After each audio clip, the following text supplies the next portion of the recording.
नमस्कार, आदाब, सत श्री अकाल। हेलो दोस्तों, आज हम आपको मिलवाएंगे ऐसे कलाकार से जिन्होंने बतौर हीरो काम किया।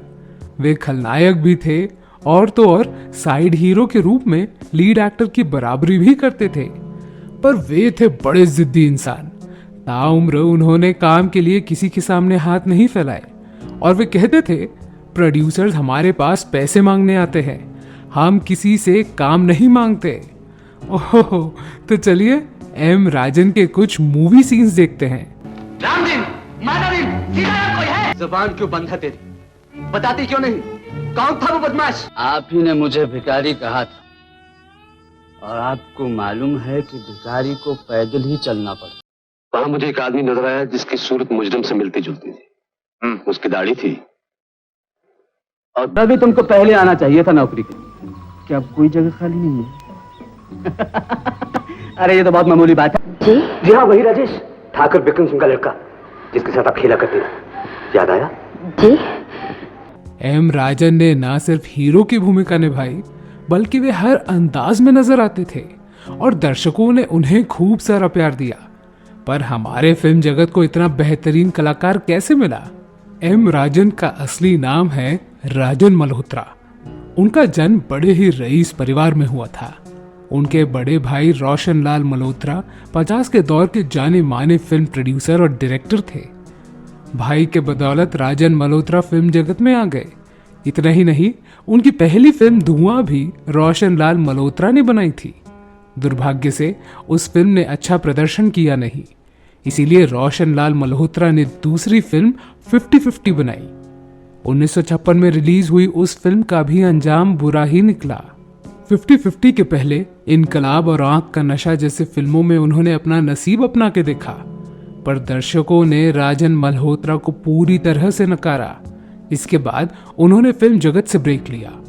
उन्हें इस बात का एहसास हो चुका था कि वे कभी हीरो बन नहीं सकते, इसीलिए उन्होंने कुछ नया करने की ठान ली। राजन मल्होत्रा की कद काठी बड़ी ऊंची थी और वे दिखने में भी हैंडसम थे। उनकी आवाज भी अमिताभ बच्चन जैसी दमदार थी। पर इतना सब होते हुए भी उनकी फिल्में हिट क्यों नहीं हुई? दरअसल वे बड़े जिद्दी इंसान थे और मान सम्मान को मानते थे। उनके पास पैसों की तो कुछ कमी नहीं थी, इसीलिए उन्होंने किसी भी फिल्मकार से काम मांगा नहीं। इस कारण से इतना बेहतरीन कलाकार पर्दे के पीछे चला गया। पर जल्द ही उनकी किस्मत चमकने वाली थी, क्योंकि नकारात्मक और चरित्र भूमिका के रूप में उनकी कुछ फिल्में खूब चली, जैसे कि सहारा, शोला और शबनम, सेहरा, जब याद किसी की आती है।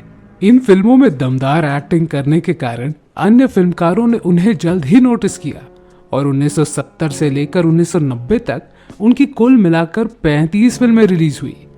आपको ये संख्या कम लगी होगी, पर अगर आप उनकी हर एक फिल्म ध्यान से देखोगे तो आपको पता चलेगा कि एम राजन सही मायने में बड़े गंभीर कलाकार थे। उस दौर में वो फिल्मकारों को फाइनेंस भी करते थे, इस कारण से उनका स्केड्यूल हमेशा व्यस्त रहता था। धर्मेंद्र के साथ उनकी दोस्ती बड़ी गहरी थी। मनोज कुमार भी उनके अच्छे दोस्त थे। कमाल की बात यह भी है कि उन्होंने इन दोनों कलाकारों की शुरुआती फिल्मों में काम किया था। जैसे कि उस दौर में मनोज कुमार एक सामान्य कलाकार थे। उनकी सहारा फिल्म 1958 में रिलीज हुई थी। इसी फिल्म में एम राजन ने नकारात्मक भूमिका निभाई थी। इतना ही नहीं, दरअसल सहारा में खुद एम राजन और मीना कुमारी मुख्य किरदार में थे। इसके बाद एम राजन की अगली फिल्म शोला और शबनम रिलीज हुई, जो धर्मेंद्र की पहली सुपरहिट फिल्म में से एक थी। इसमें भी एम राजन ने धर्मेंद्र के साथ मुख्य किरदार निभाया था। 1963 में उनकी सेहरा फिल्म रिलीज हुई थी, जिसके निर्देशक थे वी शांताराम। इस फिल्म में एम राजन ने नकारात्मक भूमिका निभाकर तहलका मचा दिया था। इसके बाद वे सिर्फ चरित्र किरदार में दिखे। कुछ दिन पहले टीवी पर विनोद खन्ना की इनकार फिल्म लगी थी, जिसमें एम राजन पुलिस अफसर की भूमिका में थे।